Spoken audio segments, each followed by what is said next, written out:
Hi all അസ്സലാമു അലൈക്കും welcome to JM triplets. കുട്ടികളൊക്കെ സ്കൂളിൽ വരുന്ന സമയത്ത് ഇതുപോലെ ഒന്ന് ഉണ്ടാക്കി നോക്കൂട്ടോ. വളരെ പെട്ടെന്ന് തന്നെ വീട്ടിലുള്ള കുറച്ച് ഇൻഗ്രീഡിയൻസ് മാത്രം മതിയിട്ട് ഈ റെസിപ്പി ഒന്ന് ഉണ്ടാക്കി നോക്കാൻ. വളരെ ടേസ്റ്റാണ്, കഴിക്കാൻ നല്ലൊരു ഹെൽത്തി ആയിട്ടുള്ള ഒരു സ്നാക്കും കൂടിയാണ് കേട്ടോ. അപ്പോൾ അതെങ്ങനെ ഉണ്ടാക്കുന്നതെന്ന് കണ്ടു നോക്കാം. അതിന് മുമ്പായിട്ട് നമ്മൾ ചാനൽ ആദ്യമായിട്ടാണ് കാണുന്നതെങ്കിൽ ഒന്ന് പ്ലീസ് ഒന്ന് സബ്സ്ക്രൈബ് ചെയ്ത് സപ്പോർട്ടാക്കാം കേട്ടോ. അപ്പോൾ ഞാനിവിടെ ഒരു മിക്സിൻ്റെ ജാർ എടുത്തിട്ടുണ്ട്. അതിലേക്ക് ഒരു കപ്പ് റവയാണ് ചേർത്ത് കൊടുക്കുന്നത്. അതിനുശേഷം ഒരു അര കപ്പ് ഗോതമ്പ് പൊടിയും കൂടി ചേർത്ത് കൊടുക്കുന്നുണ്ട് കേട്ടോ.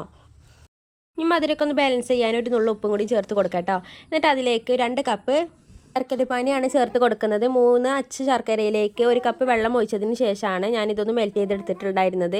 എന്നിട്ട് അതിലേക്ക് 1 കപ്പ് ചൂടുള്ള വെള്ളം കൂടി ചേർത്ത് കൊടുത്തിട്ടുണ്ടായിരുന്നു കേട്ടോ. മിക്സിൻ്റെ ജാറിലേക്ക് ചേർത്ത് കൊടുക്കുന്ന ടൈമിൽ ചെറിയ ചൂടിലാണ് ചേർത്ത് കൊടുക്കുന്നത്. ഒരുപാട് തിളച്ച ശർക്കരപ്പാനി ഒന്നും ചേർക്കേണ്ട ആവശ്യമില്ല കേട്ടോ.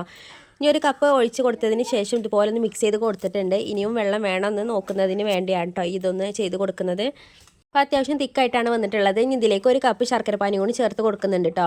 ഇനി നിങ്ങളെ കയ്യിലുണ്ടാക്കിയ ശർക്കരപ്പാനി തികയണില്ല എന്നുണ്ടെങ്കിൽ 1 കപ്പ് വെള്ളം ചേർത്ത് കൊടുത്താലും മതി കേട്ടോ. ചെറിയ ചൂടുള്ള വെള്ളം ചേർത്താലും മതി. ഞാനിവിടെ 2 കപ്പ് ശർക്കരപ്പാനിയാണ് ഇപ്പോൾ ചേർത്ത് കൊടുത്തിട്ടുള്ളത് കേട്ടോ. ഇപ്പോൾ രണ്ടാമത്തെ കപ്പാണ് ഇപ്പോൾ ചേർത്ത് കൊടുക്കുന്നത്. മുഴുവനായിട്ട് ചേർത്ത് കൊടുത്തിട്ടുണ്ട് കേട്ടോ. ഇനി ഒന്ന് ജസ്റ്റ് ഒന്ന് മിക്സ് ചെയ്ത് കൊടുത്തിട്ടുണ്ട്. ഇനി നമുക്കിതൊന്ന് നല്ലോണം അരച്ചെടുത്തിക്കാണ്ട് വരണം കേട്ടോ. ഒരുപാട് തരികളൊന്നും ഇല്ലാതെ ഫൈനായിട്ട് അടിച്ചെടുക്കേണ്ട ആവശ്യമൊന്നുമില്ല. റവ ആയതുകൊണ്ട് തന്നെ കുറച്ച് തരികളൊക്കെ ഉണ്ടാവും കേട്ടോ. അപ്പോൾ അതൊന്ന് അടിച്ചെടുത്ത് വന്നിട്ടുണ്ട്. ഈ രീതിയിലാണ് നമ്മൾ ബാറ്റർ ഇവിടെ ആയിട്ടുള്ളത്.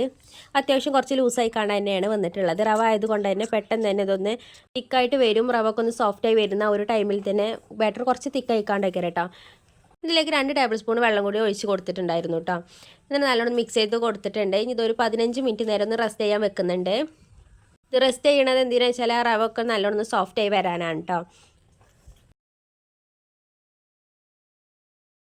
അപ്പോൾ 15 മിനിറ്റ് നേരമായിട്ടുണ്ട് കേട്ടോ. കണ്ടില്ല, ഇതുപോലെ നല്ലൊന്ന് സോഫ്റ്റായി വന്നിട്ടുണ്ട്. കുറച്ചൊന്ന് തിക്കായി കാണും കൂടി വന്നിട്ടുണ്ട് കേട്ടോ. ഇനി അടുത്ത് അതിലേക്ക് 2 ഇൻഗ്രീഡിയൻസും കൂടി ചേർത്ത് കൊടുക്കാനുണ്ട് കേട്ടോ. അങ്ങനെയാണെന്നുണ്ടെങ്കിൽ നമ്മൾ ബാറ്റർ ഒന്ന് മുഴുവനാവുള്ളൂ.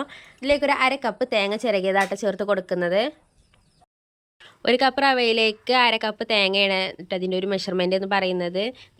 അതും കൂടി ചേർത്തതിന് ശേഷം നല്ലോണം മിക്സ് ചെയ്ത് കൊടുക്കാം. എന്നിട്ട് ഇതിലേക്ക് ഞാനിവിടെ നല്ല ജീരകമാട്ടോ ചേർത്ത് കൊടുക്കുന്നത്. 1 ടേബിൾ സ്പൂൺ നല്ല ജീരകം ചേർത്ത് കൊടുക്കുന്നുണ്ട്.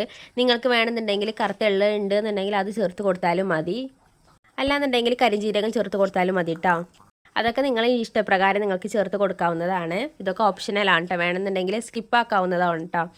ഇനി ഇതിലേക്ക് ഞാനൊരു നുള്ളു ബേക്കിംഗ് സോഡയും കൂടി ചേർത്ത് കൊടുക്കുന്നുണ്ട്. അത് ഇതിൽ വീഡിയോയിൽ പെട്ടിട്ടില്ലായിരുന്നു കേട്ടോ.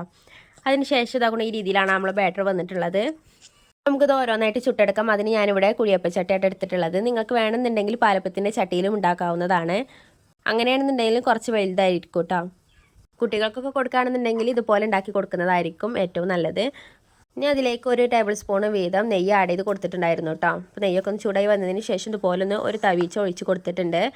ഒഴിച്ച് കൊടുക്കുമ്പോൾ ശ്രദ്ധിക്കേണ്ട കാര്യം എന്ന് പറയുന്നത് നിറച്ച് ഒഴിച്ച് കൊടുക്കേണ്ട ആവശ്യമില്ല കേട്ടോ. ഒരു 1/4 ഭാഗം ഒഴിച്ച് കൊടുക്കുക. അപ്പോൾ തന്നെ കണ്ടില്ല ഇതുപോലെ പെട്ടെന്ന് തന്നെ പൊന്തി വരും കേട്ടോ. ഇതൊഴിച്ചതിന് ശേഷം ഒന്ന് അടച്ചിട്ട് കാണുന്ന വേവിച്ചെടുക്കാം. അപ്പോൾ നിങ്ങൾക്ക് ഈ റെസിപ്പി ഇഷ്ടമാണെന്നുണ്ടെങ്കിൽ ഒന്ന് മറ്റുള്ളവർക്കും കൂടി ഒന്ന് ഷെയർ ചെയ്തും കൂടി കൊടുക്കട്ടോ. മുകൾ ഭാഗം മുഴുവനായിട്ട് കുക്കാവണ്ട കേട്ടോ. അതുപോലെ പകുതി കുക്കാവുന്ന സമയത്ത് വേണം ഇതൊന്ന് മറിച്ചിട്ട് കൊടുക്കാൻ. അങ്ങനെയാണെന്നുണ്ടെങ്കിൽ 2 ഭാഗം ഒരുപോലെ തന്നെ ഷേപ്പായി കാണാൻ നമുക്ക് കിട്ടും കേട്ടോ. ഇതെല്ലാം കൂടി ഇതുപോലെ ഒന്ന് മറിച്ചിട്ട് കൊടുക്കുന്നുണ്ട്. ഒരുപാട് കളറൊന്നും മാറാൻ നിൽക്കണ്ട കേട്ടോ. ജസ്റ്റ് ഒന്ന് കളറൊക്കെ ഒന്ന് മാറി വന്നാൽ മതി. പെട്ടെന്ന് തന്നെ ഇത് കുക്കായി വരും കേട്ടോ. മീഡിയം ഫ്ലെയിം ഇട്ടുകാണ്ട് വേണം ഇത് കുക്ക് ചെയ്തെടുക്കാൻ. ഒരുപാട് കട്ടിയുള്ള കുഴിയപ്പച്ചട്ടി ആണെന്നുണ്ടെങ്കിൽ അതിനനുസരിച്ച് നിങ്ങൾക്ക് ഫ്ലെയിം കൂട്ടി കൊടുക്കാവുന്നതാണ് കേട്ടോ. ഇപ്പോൾ ഇത് ഓരോന്നായിട്ട് മറിച്ചിട്ട് കൊടുത്തിട്ടുണ്ട്. ഇനി ആ ഭാഗം കൂടി ഒന്ന് വേവിച്ചെടുക്കാം കേട്ടോ. ഒരുപാട് നേരം അടച്ചിട്ട് വേവിച്ചെടുക്കേണ്ട ആവശ്യമില്ല കേട്ടോ. അത് പെട്ടെന്ന് തന്നെ ഈ ഭാഗം ഒന്ന് കുക്കായി കണ്ട് വരും. അപ്പോൾ നമ്മൾ വീഡിയോയിൽ പറഞ്ഞതുപോലെ തന്നെ നിങ്ങൾ ആദ്യമായിട്ടാണ് നമ്മൾ ചാനൽ കാണുന്നതെങ്കിൽ ഒന്ന് പ്ലീസ് ഒന്ന് സബ്സ്ക്രൈബ് ചെയ്ത് സപ്പോർട്ടാക്കാൻ മറക്കരുത് കേട്ടോ. ഇപ്പോൾ നമ്മുടെ സ്നാക്ക് കൂടെ റെഡി ആയിട്ടുണ്ട് കേട്ടോ. അതുപോലെ നായി വന്നിട്ടുണ്ട്. കണ്ടില്ലേ, 2 ഭാഗം ഒരേ രീതിയിലാട്ടോ വന്നിട്ടുള്ളത്. ഒരുപാട് ടേസ്റ്റും ഇതേപോലെ കുട്ടികൾക്കൊക്കെ ഒരുപാട് ഇഷ്ടപ്പെടും കേട്ടോ. നല്ല ഹെൽത്തി ആയിട്ടുള്ള ഒരു സ്നാക്കാണിത്. റവ കൊണ്ട് ഉപ്പുമാവൊക്കെ ഉണ്ടാക്കി മടുത്ത് വെക്കണമെന്നുണ്ടെങ്കിൽ ഇതുപോലെ ഒന്ന് ഉണ്ടാക്കി നോക്കാം കേട്ടോ.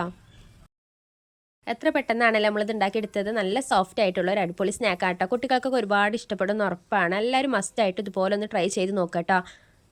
ഈ സ്നാക്ക് നിങ്ങൾ ആദ്യമായിട്ടാണ് കാണുന്നത് എന്നുണ്ടെങ്കിൽ ഒന്ന് ഇതുപോലെ ഒന്ന് ഉണ്ടാക്കി നോക്കുക. എന്നിട്ട് ഫീഡ്ബാക്ക് നമ്മളെ കമൻറ്റ് ബോക്സിൽ അറിയിക്കാൻ മറക്കരുത് കേട്ടോ. ഇതിന് ഉൾവശം കൂടി ഒന്ന് കാണിച്ചു തരാൻ കണ്ടില്ല. നല്ല സോഫ്റ്റ് ആയിട്ടാട്ടോ അത് വന്നിട്ടുള്ളത്. ഉൾവശമൊക്കെ നല്ല അത്യാവശ്യം നല്ല വെന്ത് വന്നിട്ടുണ്ട്. ആരൊക്കെ ഒന്ന് എടുത്തിട്ടുണ്ട് കേട്ടോ.